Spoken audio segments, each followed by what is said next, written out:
Who are the best teams in the NBA Western Conference? The Golden State Warriors signing Jonathan Kuminga to an extension and bringing in Seth Curry. The UFC Qatar card, November 22nd. Dan Hooker versus Arman Sakarian, and Bilal Muhammad versus Ian Gary. Jake Paul versus Gervonta Davis, and Darren Till versus Luke Rockhold. We'll talk about all that and more today on The Braden Hefford Show.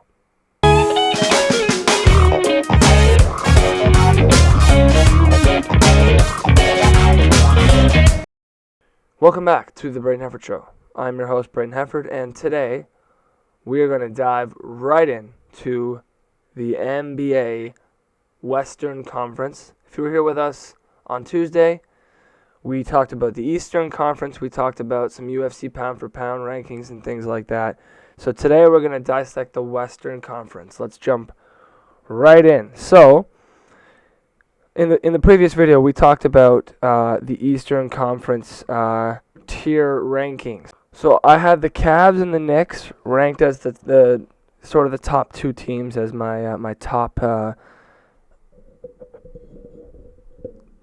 tier of the East, with Orlando, Atlanta, Detroit, and Milwaukee sort of in that same tier, and kind of Toronto like a tick a little bit just under that, with Philly, the Celtics, and the Pacers the next tier down, just for the recap. Now let's jump into the Western Conference. The Western Conference, to me, is really between four teams, if those teams can stay healthy. I think it is a four-team race. Now, I had it at five. I had five teams, but I'm going to go back to four because of an injury. We'll talk about that later. First, let's jump right into Dallas. I'm putting Dallas as the number one team in the Western Conference. The Dallas Mavericks. As much as I am frustrated and annoyed with what happened with the whole Luka Doncic ordeal, which I'm sure a lot of people around the whole league are very frustrated with that, we cannot deny the Dallas Mavericks as a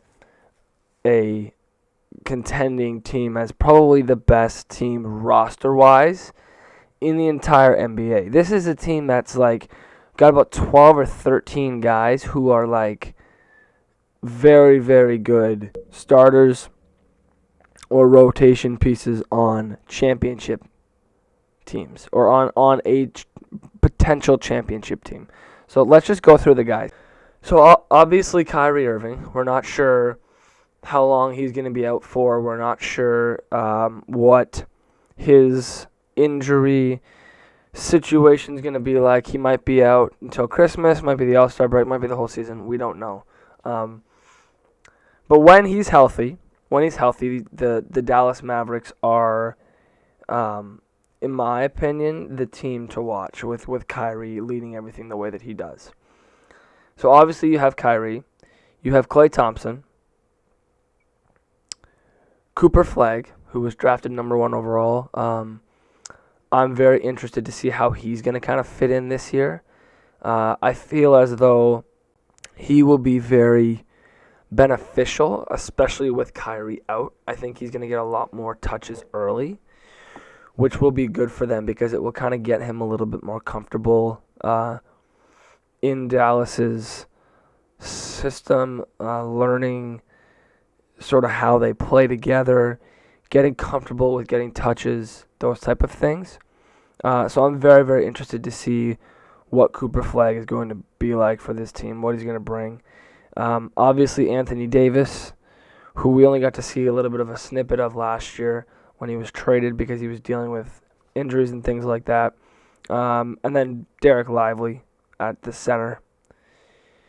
The second unit of this team, when healthy, is also very good. Like, the second unit of Dallas, I think, would be a starting playoff team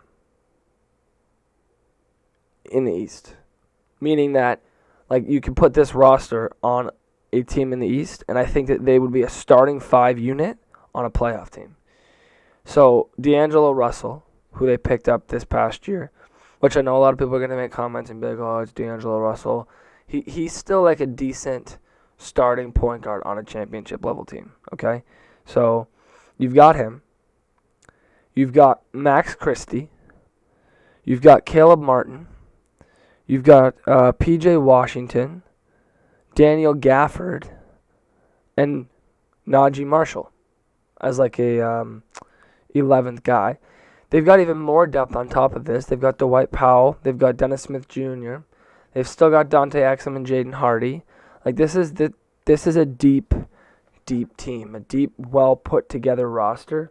That front line that they have, Cooper Flagg, Anthony Davis, and Derek Lively, is a really, really good defensive unit with a lot of size. And when you think about how just like their second unit for like bigs is Najee Marshall, P.J. Washington, and Daniel Gafford, and you can throw Caleb Martin in there, like this is a team that's going to be really good. And the interesting thing about it is that they have a very good mix of young players and old players, right? Like you've got Max Christie's only 22 years old. Jaden Hardy is 23. Derek Lively is 21. Cooper Flagg is 18. Right? So you have all these guys that are sort of on the younger side. Daniel Gafford and P.J. Washington and Najee Marshall are all 27. So they're not like old, but they're not on the younger side either. They're kind of in the middle. Then you've got Klay Thompson, 35. Kyrie's 33. Anthony Davis is 32. So they have a nice, good mixture. I'm very excited to see what Dallas will do. Obviously, D'Angelo Russell will likely start with Kyrie out. But I think if Cooper Flagg can come in and make an impact right away, if Anthony Davis can stay healthy and be himself, if Derek Lively can be who he is, if Klay Thompson can be the shooter that we know he's capable of being, the Dallas Mavericks are going to be the team to beat in the NBA, in my opinion. Okay, let's move to Team 2. This is my list, my Team 2. So my second team I'd have to put in here is the Oklahoma City Thunder, obviously. Defending champs, they're still very, very well put together. They're extremely, extremely young, which is insane. My biggest thing with Oklahoma City is of the 5 teams that I'm going to talk about as being like the teams that I had as my top tier teams, Oklahoma City is the only one that did not make a significant roster change, whether it be through trade or through signing a player.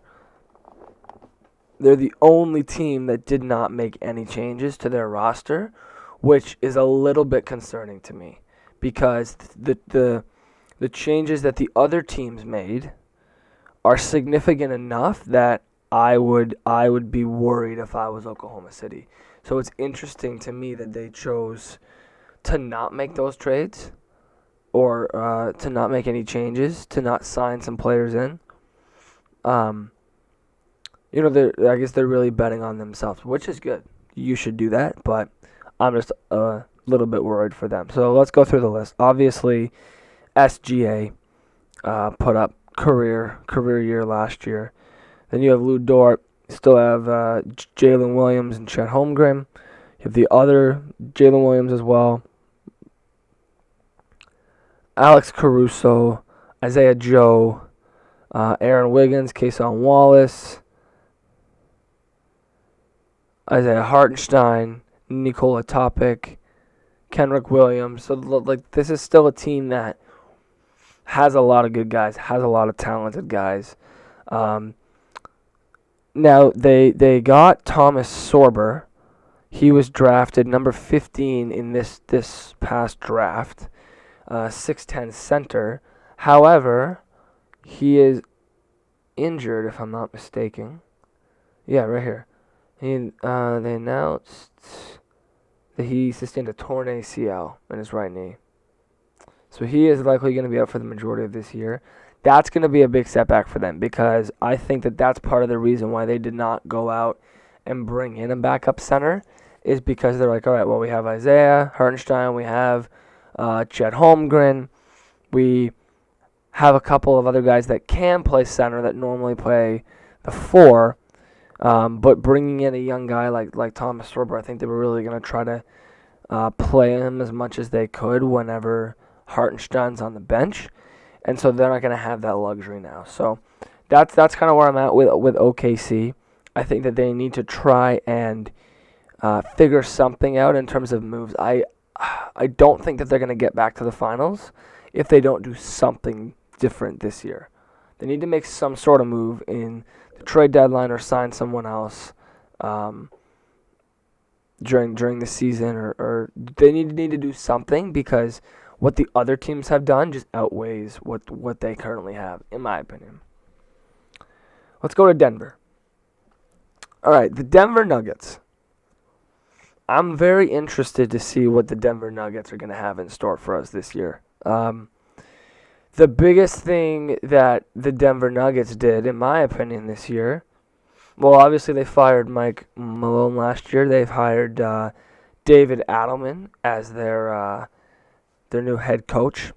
And then one of the big things that they did this year was that they went out at the beginning of the summer, kind of at the beginning of the offseason. They traded Michael Porter Jr. to the Brooklyn Nets. Now, in that deal, they got Cameron Johnson. Shout out Cameron Johnson, born also on my birthday with Jason Tatum. Look at that. And so you bring Cameron Johnson in. Now, I get that those two players are significantly different, but I think from a salary cap perspective, from a depth perspective, I really like that trade. I think Cameron Johnson will likely be in the starting lineup, so I do really like that deal. They still got Jamal Murray, obviously. They still got Aaron Gordon. They still got Jokic. Now, they went out and they signed Bruce Brown, who was there with them the year that they won the championship, and Tim Hardaway Jr. So they've gotten themselves some shooting as well.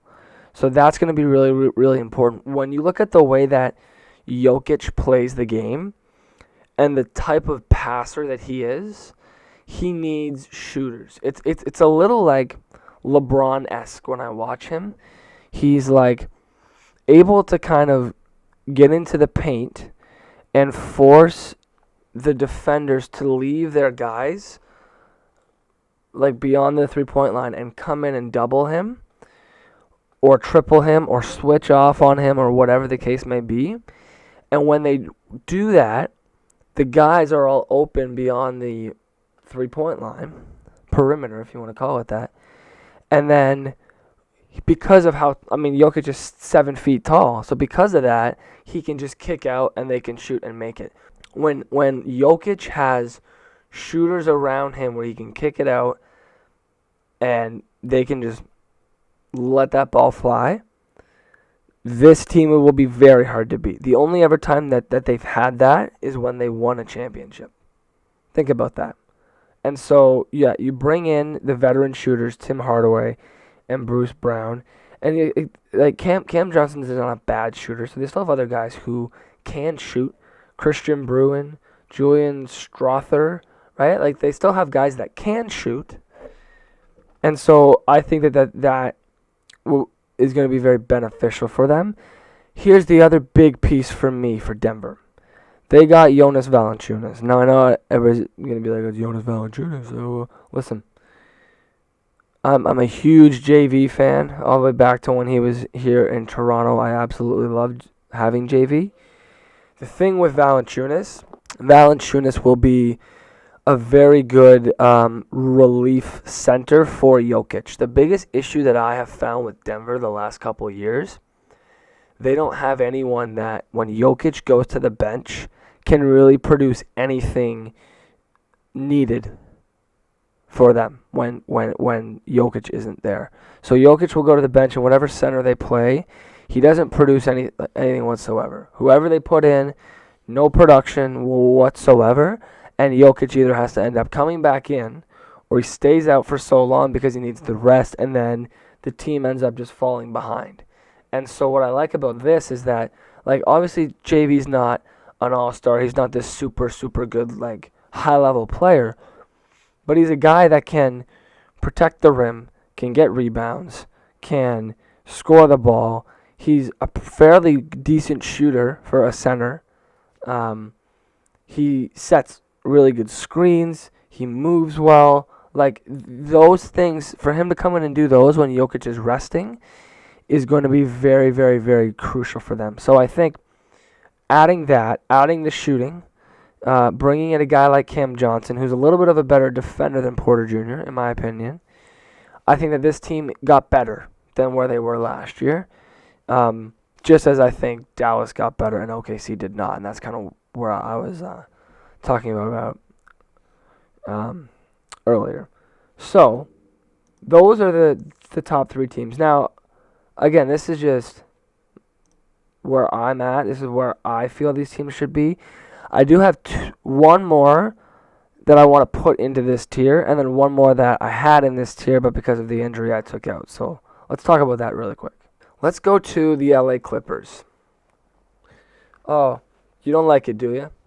Listen, the Los Angeles Clippers, say what you want to say. The Los Angeles Clippers, if they can stay healthy this year, they have a very good chance at taking it all. Okay? Very good chance. Kawhi Leonard now, he's the biggest question mark.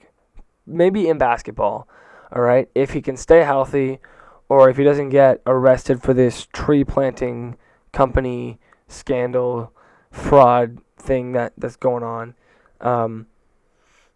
If he can stay healthy and actually be Kawhi, you have to argue that this team has at least a chance if Kawhi is himself. They still got James Harden. They brought in Bradley Beal and Chris Paul, which is going to be huge. Like, Chris Paul will almost certainly come off the bench behind James Harden, right? Bradley Beal will be the starting two guard. Now, they went out and they traded with Atlanta to get Bogdan Bogdanovic, so that gives them shooting. That was at the trade deadline last year, I'm pretty sure. They traded for John Collins this summer. They've still got Ivica Zubac.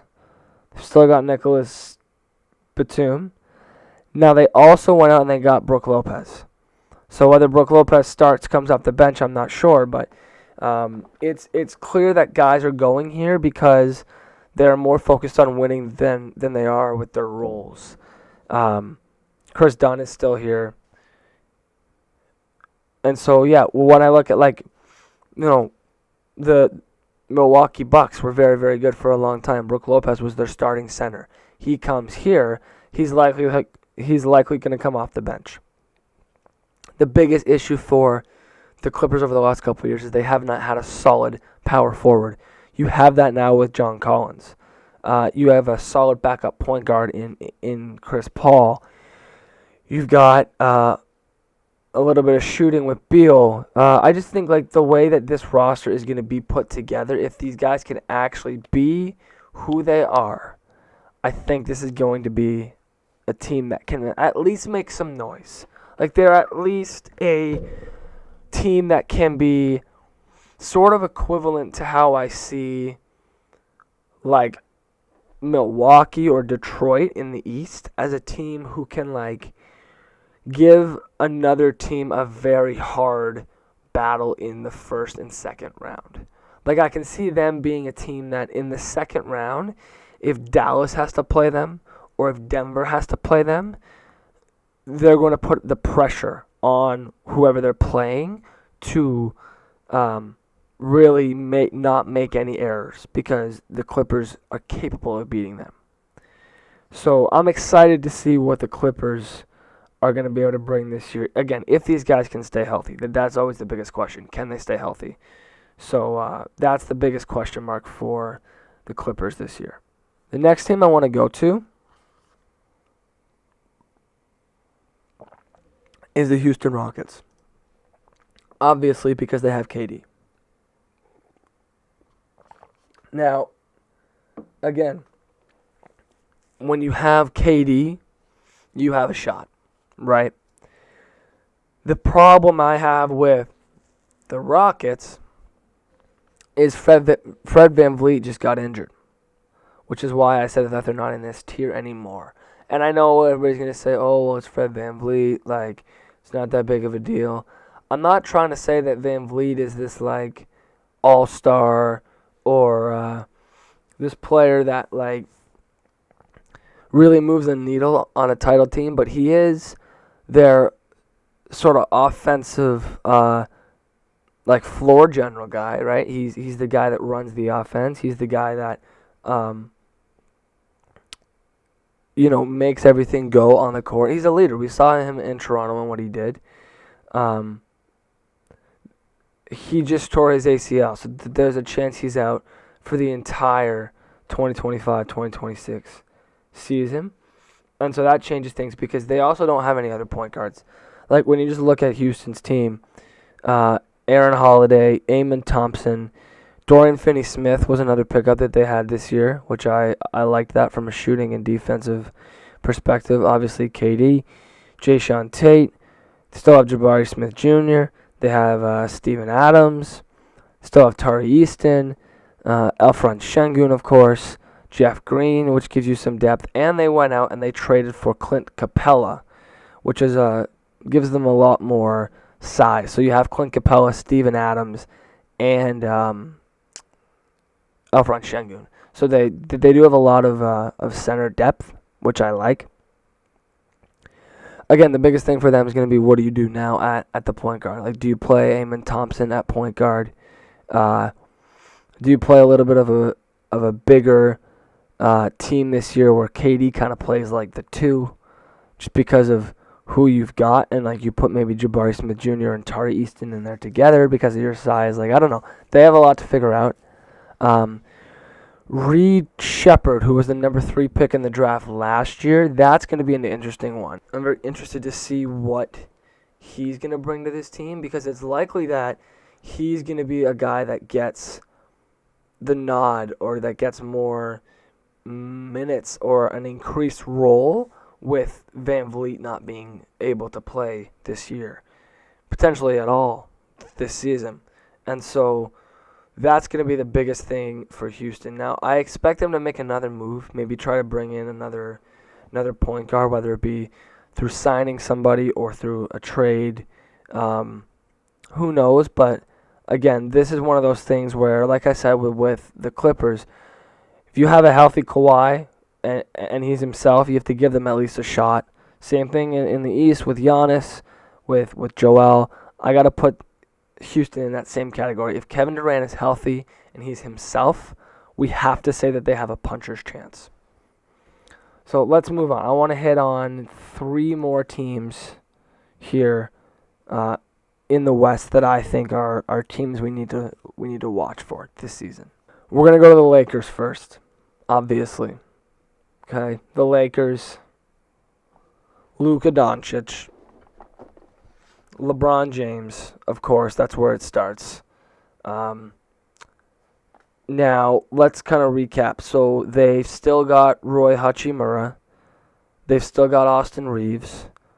They've still got Maxi Kleber from the trade last year.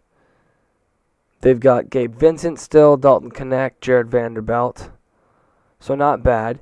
The 2 additions that the Lakers have made, I really like this year. They signed Marcus Smart, and then they went out and they got DeAndre Ayton. And I know everybody's going to be like, oh, DeAndre Ayton, but like, it gives them a solid starting center, which they did not have before. Jackson Hayes, who they still have, can now come off the bench. You're not going to ask or expect so much from him. I think that with the way that Luka is as a point guard and the way he's able to kind of get guys going, he's going to get the best out of Ayton. That's one of the things that I saw a lot with Luka in Dallas, in some of his earlier seasons in Dallas, like before they had a team that was really contending at all. He was very good at making guys like just finding the best in themselves. He was very good at moving the ball and creating plays and setting up guys to score in ways that they didn't even know that they could. It's one of the things that I've always been so fascinated about with Luka as just a floor general and the way he's able to move around and pass the ball and just create those plays for guys. So I think he's going to bring out a lot of good things in DeAndre Ayton. Again, for me, the biggest question with this team, honestly, is just LeBron. Like, LeBron, he's 40 years old. He's going to be 41 in December, which is not that far away now. So the question for me is, does he have any more tread left in his tires? That's my biggest question is, like, is he going to be able to actually stay available and healthy this year as he gets older? Because that's going to be the question mark, or the biggest question card for the Lakers. I'm hoping that they're not going to play him a whole bunch this year. Like, the last couple of years, he's played upwards of 35 to 38 minutes every night. I think he needs to be, like, between 28 to 33 minutes this year. I think you have enough guys and enough depth to where you can be strategic in how you play him and when. And I think, like, J.J. Redick is the guy to figure it out for the Lakers. I think J.J. Redick is going to make it work and do his thing. Again, the biggest story with the Lakers now is, like, this is Luka's team. Whether people want to look at it like that or not, admit it like that or not, this is Doncic's team. Point blank, period, end of story. This is his team. And so their focus, the Lakers' focus, is really going to be building a team for the future with Luka and not for we need to win now with LeBron. And so the way that LeBron fits into this is going to be interesting because this is the first time that for going into a season, this team's season is not revolving around LeBron James. They're not making every move and every choice based on LeBron. They're doing it based on Luka. So that's what's going to be very, very interesting to watch for this year, and I'm excited. So yeah, that's the Lakers. Like I said, this is going to be the first time where a team is not revolving around LeBron going into the season. It's the first time in LeBron's career that he's going into a season where all of the decisions and the choices and the moves being made are not centered around him. They're centered around Luka. And so that's going to be a very interesting change this year. But I think it makes sense. Like, this Lakers team is focused on building around Luka. This is Luka's team now, and I think J.J. Redick is a phenomenal coach. He is the guy to get the job done for the long term with the Lakers. So I'm interested. I'm interested to see what they can do this year, and I do think that they are a playoff team. I think that they're a top 6 team in the Western Conference. Let's go to Golden State. Now, Golden State, up until literally like yesterday, I was not sold on Golden State. I was like, this is not a team that's really going to do anything. And then, as I said at the beginning of the video, they were able to come to terms with Jonathan Kuminga and re-sign him, which was huge for them.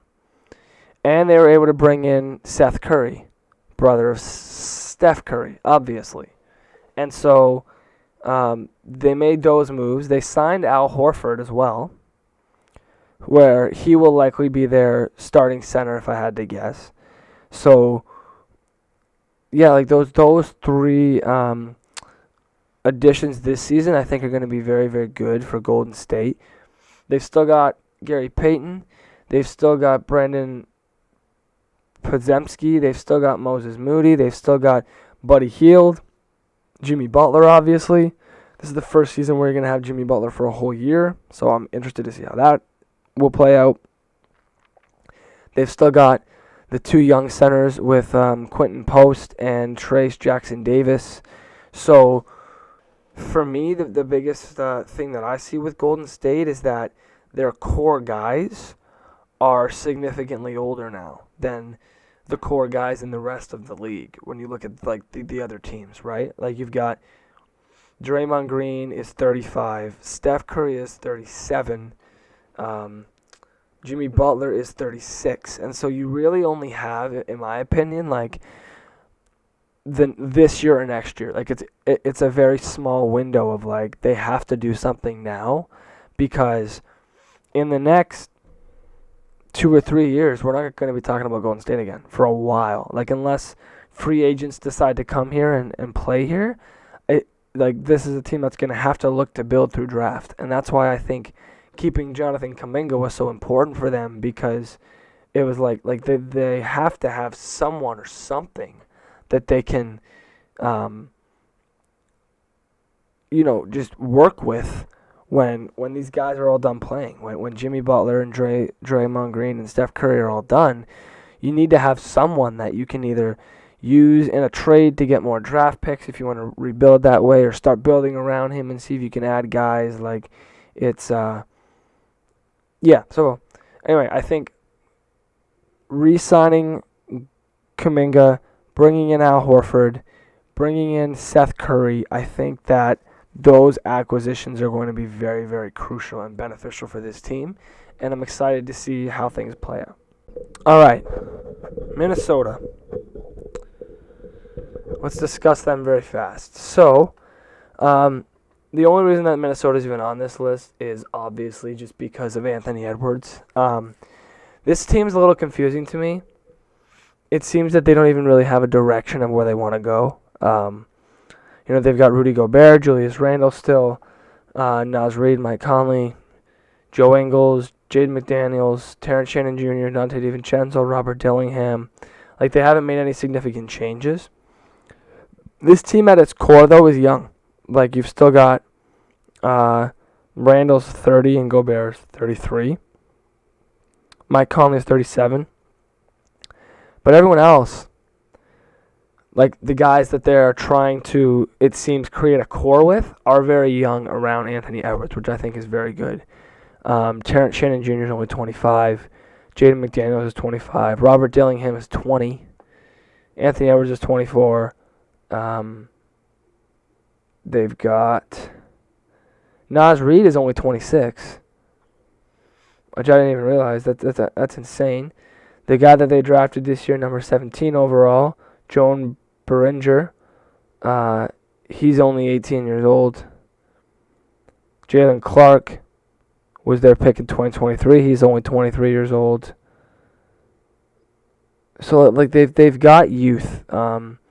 They've still got Bones Highland, 25 years old. So we're going to see. Again, the only reason why Minnesota's on here really is just because of Anthony Edwards. I think that they are a play-in team. I don't see them being a top 6 team, just when I look at all those other teams that we talked about and who they have and what they bring. I just don't feel like this is a team that really is going to be able to make any noise outside of the play-in. So that's what I have for the NBA. Let's jump in really quick to the UFC,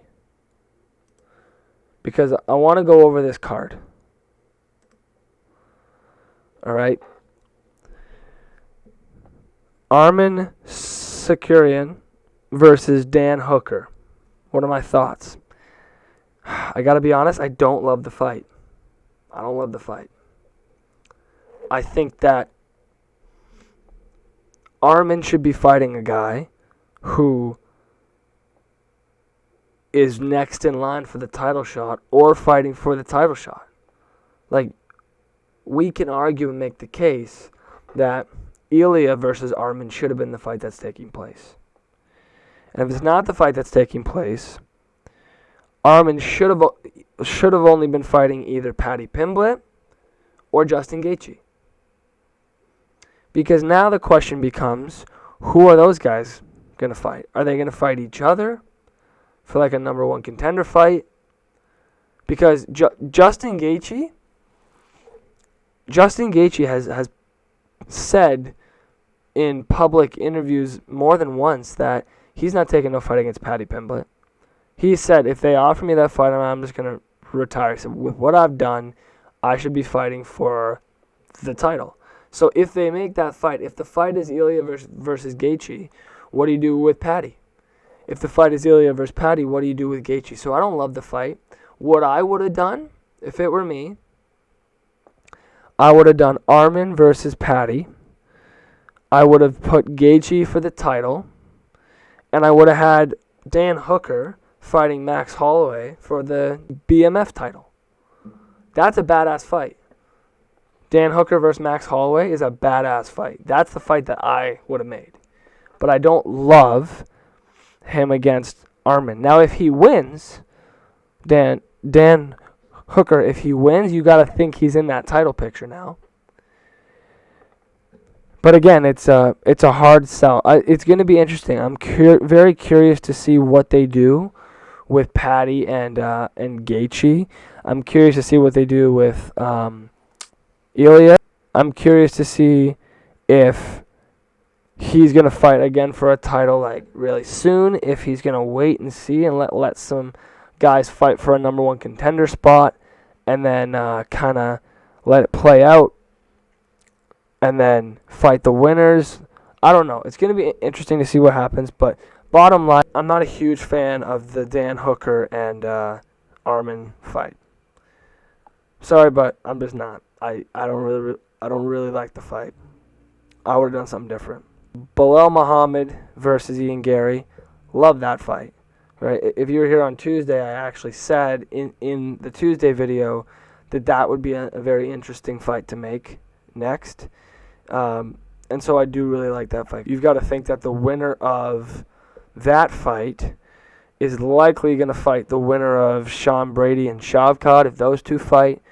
Or the winner of that is at least back in the title picture. I know Ian Gary and Shavkat already fought. But yeah, that's an interesting fight. It's an intriguing fight. It's a fight that I like. The question that I have, is it 3 rounds or 5 rounds? Because I know it's the co-main event on this Qatar card, November 22nd. But yeah, that's my question. Is this a 3-round fight or a 5-round fight? Because I would love for it to be a 5-round fight. But yeah, we're gonna see. I'm excited for that fight. Now, when I'm filming this, today is Thursday, October 2nd. So this upcoming weekend is the next UFC. I forget what UFC it is, like what number, but it's Pereira versus Ankalaev, Merab versus Sandhagen, and Yuri Prochazka versus Khalil Roundtree.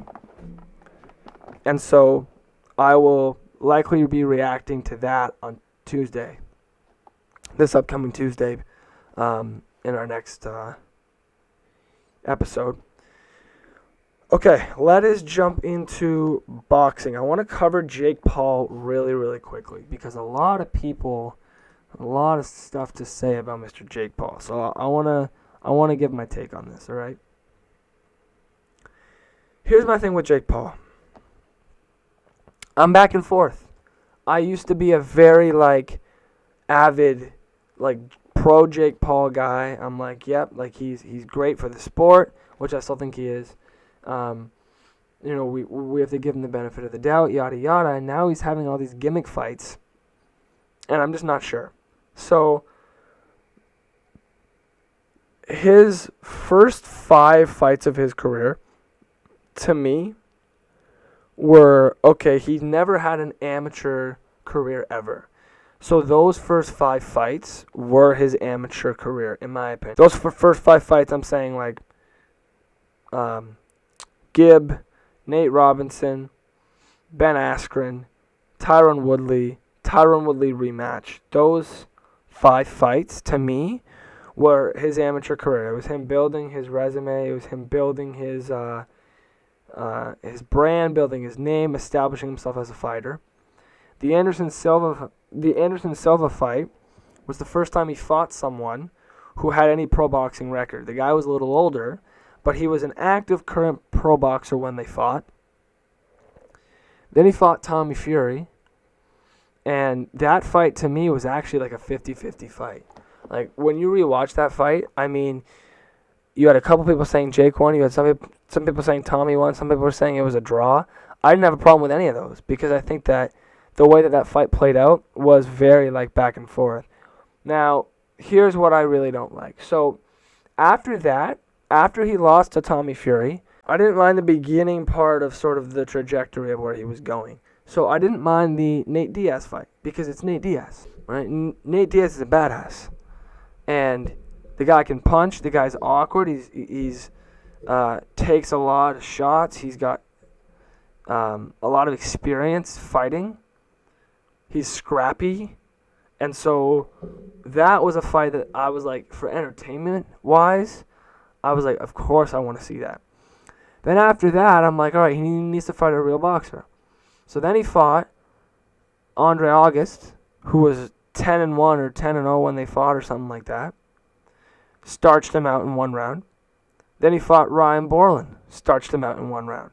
Ryan Borland's 17-2 as a boxer. And I know people are going to say the guys are nobodies. They're nobodies. They are people who are professional boxers with professional boxing records and have careers in professional boxing. So that's where I get annoyed is when the critics say fight a real boxer, and then when he fights two, starts with both of them, they go, oh, well, the guys weren't known. And no, just stop. Okay? Those are credible fights, incredible wins for Jake Paul. Now, pretty much from the Ryan Borland fight on, I was very critical of Jake, saying, all right, there's really only two fights I want to see. The Tommy Fury rematch or KSI. Now, I only want to see the KSI fight for the sole reason that I cannot stand KSI, and Jake Paul would absolutely annihilate this man in a minute. He would knock out KSI like maybe faster. It might be faster than the Dylan Dennis and Warren Spencer fight. Like, that's how much I'm like, KSI has no chance. 0% chance against him. Okay? Now, after the Borland fight, he fought Mike Perry, which again I didn't mind because Mike Perry's entertaining. He's a striker. He's still an active current fighter. He's a bare knuckle fighting champion. And so I didn't mind that fight at all. It was a good entertaining fight. I think it was a good cleanup, good like pick-up fight. Same with the Julio Cesar Chavez Jr. fight. That was another fight I didn't really mind because I was like, all right, he's getting experience again. He's fighting pro boxers. He's fighting guys that have a lot of experience in the ring, in professional fights, who are still active. But the Mike Tyson fight, I mean, what are we doing? The man is damn near 60 years old. He's not anywhere near what he used to be. Like, I don't like that was a professional recorded fight. I don't like that. If it was an exhibition fight, just for like shits and giggles and for fun and just for like a money grab thing, all right. But when you try to make it, like, they did not promote this fight and sell this fight like it was like an exhibition entertainment fight. They did it like it was a like championship fight. And that's just not the case. And so that was my problem with that fight. And I have a similar issue when it comes to the Gervonta Davis fight. The Gervonta Davis fight to me is very similar to Logan Paul and Floyd Mayweather. Very similar. And so for me, what it comes down to for that is like, if they are promoting it as a exhibition, if they're promoting it as like this is just for fun, it's an exhibition, whatever, then all right, I don't really see a problem with it. But they're approaching it as if it is this like massive title fight, and I'm just like, no. Like, Gervonta Davis is like, what, 135 pounds? 145 pounds? Like, somewhere in there. Jake Paul's 220 pounds? 230 pounds? Like, I don't understand. And so what I'm frustrated with Jake Paul right now is he fought Tommy Fury February of 2023. We're in October of 2025. Why has that rematch not happened? And I understand a lot of it is on Tommy's end. I get that and I realize that, but it seems to me as though there's not an eagerness and an urgency from Jake Paul's side to take that fight. And I think that they need to, and I think that they should, because Tommy Fury, like, he barely beat KSI. He barely beat KSI. And so this is not a guy who is, like, significantly better than Jake Paul. Jake Paul can beat Tommy Fury. He is good enough to beat Tommy Fury. And he should do so before Tommy comes back and has a bunch of fights and gets active again and starts getting that confidence back. If they were smart, they would jump on that fight immediately. And so, yeah, the fights I want to see for Jake Paul, Tommy Fury, KSI, and Darren Till. And we're going to get into Darren Till in a sec. It's going to be very brief, very quick, very fast. But those fights, like the Darren Till fight to me for Jake is almost more entertaining and more relevant at this point than the KSI fight. Because Darren Till is tearing it up in Misfits right now. And so that's another fight that's like I would be very, very interested in seeing. The other one for Jake that I would love to see is Vidal Riley. Because Vidal Riley is younger than Jake Paul. He's a professional boxer. I think he's undefeated. And he was KSI's coach when KSI and Logan Paul fought. So there's a storyline there as well. So those four fights, Tommy Fury, Vidal Riley, KSI, Darren Till, those are the guys that Jake Paul should be focused on fighting. Not the Gervonta Davises and the Canelo Alvarez and Mike Tyson. Like, stop. Stay away from those. Let's have real, actual fights that will put you in a championship conversation. Because that's what you're talking about trying to go after, is championships. You're saying you want to go after a belt. You want to be a boxing world champion, fighting Gervonta Davis and Mike Tyson and Mike Perry and even Chavez Jr. That's not going to do that. I'm sorry, but it's not. Okay, you need to fight guys who are young, who are hungry, who have good records, and who you can beat. And I truly believe that Jake can beat all of those guys. The only one that I think is like dicey is Vidal Riley. Even Darren Till has a chance to beat Jake. But I think Jake beats Tommy Fury pretty candidly in a rematch, and I think he destroys KSI. Real quick, last segment today before we close out the show. Let's talk about Darren Till. Because what Darren Till is doing is very impressive. Very, very impressive. This is a guy who was a very quick rise in the UFC. Lost to Tyron Woodley in that UFC title fight, and his whole career just kind of went downhill after that. He left the UFC. No one heard from him for a while. No one thought he was fighting. And then I hear he's on Misfits, and I'm like, oh, okay, interesting. And he is scheduled to fight Tommy Fury, and I was amped. I was like, that is going to be so fun, such a good fight. And for Darren Till, you got balls of steel, man. To never have had a boxing fight and then come in and fight Tommy Fury. The fact that he was willing to do that, I was like, all right. Kudos to you, Darren.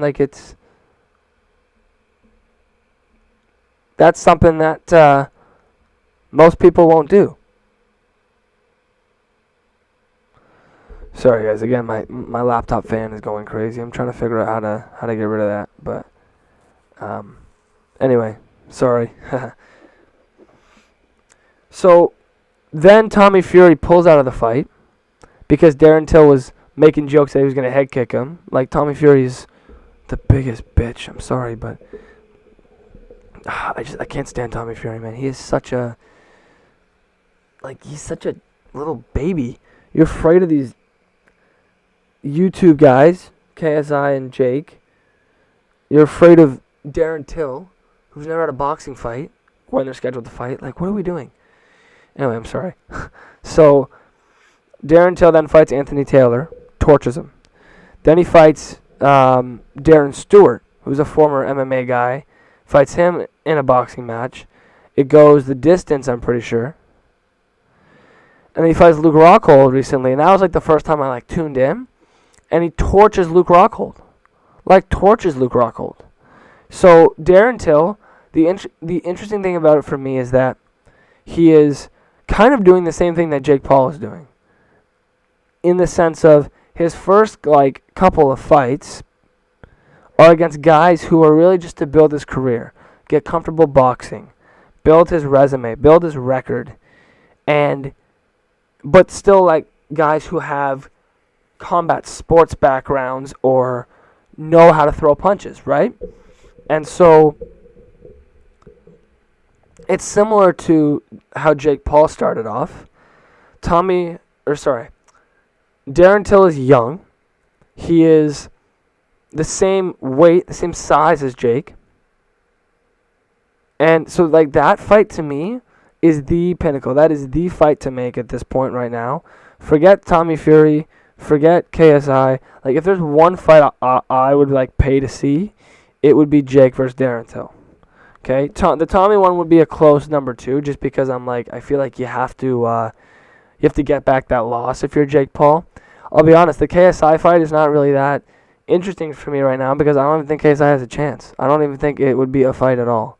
I think it would just be a manhandling, basically. But the Darren Till and Jake fight, very, very, very interesting to me. Now, what do they do next with Darren Till for Misfits? Because there's a couple ways that they can go. I know they've talked about Carl Froch. They've talked about remaking the Tommy Fury fight. They've talked about, I've seen Andrew Tate. I've seen rumors of Woodley. I've seen Mike Perry. So I've seen all these different things and all these different ideas of guys who he should fight and stuff like that. And I'm really cool with any of them, to be honest. Any of them. Obviously, as a fan, I want to see the Tommy Fury fight just because A, that fight was already supposed to happen and then Tommy pulled out, and B, because I just think Tommy's a giant wimp, and I just really want to see someone knock him out, and I think Darren Till can do that and is the guy for that job.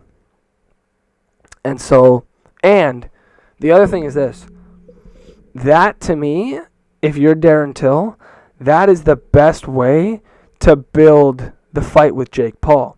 Because Jake Paul fights Tommy Fury and loses by split. If Darren Till turns around and fights him and beats him, and not just beats him but knocks him out, now he can look at Jake Paul and go, hey, you fought Tommy Fury for your 6th or 7th pro fight and you lost. I fought him in my 4th fight and I destroyed him. So now it's your turn, buddy. If Darren Till is trying to get the Jake Paul fight, that to me is the best way to get that fight. That is the best way for him to earn the Jake Paul fight the quickest. To get Jake Paul focused on Darren Till, to me, fight Tommy Fury, knock him out. If Darren Till can do that, I don't see how Jake can ignore that. I don't see how, because I think that's kind of where Jake is at when it comes to Darren Till right now. In Jake Paul's mind, he's just a misfits guy. He hasn't fought anybody good. I'm on this path and he's on this path. And I think that in a lot of ways that changes if Darren Till fights and knocks out Tommy Fury. Because now Jake goes, okay, I see you. Now you've beat a credible guy that I couldn't beat. And then there's that narrative of, all right, Darren Till did what Jake Paul couldn't do in only his 4th fight. That's the stuff that it seems like gets Jake Paul motivated. It gets Jake Paul going. And so really any of the fights that I listed for Darren Till would be great fights that I would love to see. I would love to see Darren Till fight Andrew Tate. I would love to see him fight Mike Perry. I would love to see him fight Carl Froch. I would love to see him fight really any of these dudes, but honestly, for me, the Tommy Fury fight is the biggest fight. That's the pinnacle. That is the one that I would be dying to see, just because of the doors that it could open up. And yeah, that's where I'm at with Darren Till. That's going to be all for the Braden Hefford Show today. Thank you for being here. We will be back on Tuesday. Thank you guys for being here. Do what you do, like, comment, share, subscribe, and we will see you on Tuesday. Thanks so much.